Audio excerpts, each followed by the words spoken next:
পরিবেশ বান্ধব যাতায়াত ব্যবস্থা উৎসাহিত করতে নতুন ইলেকট্রিক বাস এবং ট্রাক আমদানিতে বড় ধরনের শুল্ক কর অব্যাহতি দেওয়ার সিদ্ধান্ত নিয়েছে সরকার।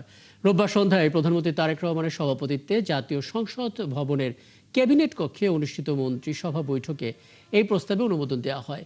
বৈঠক শেষে এক সংবাদ বিজ্ঞপ্তিতে মন্ত্রিপরিষদ বিভাগ জানান, ন্যূনতম 17 আসন বিশিষ্ট সম্পূর্ণ নতুন ইলেকট্রিক বাস আমদানির ক্ষেত্রে কর অব্যাহতির সুবিধা প্রযোজ্য হবে।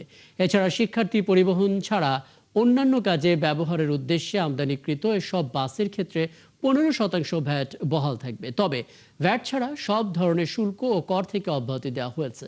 এর ফলে আমদানিকারকদের কর হবে মাত্র 15%। বাসের পাশাপাশি 5 টন বা তার বেশি ধারণ ক্ষমতা সম্পন্ন নতুন ইলেকট্রিক ট্রাক আমদানিতেও একই সুবিধা বহাল থাকবে।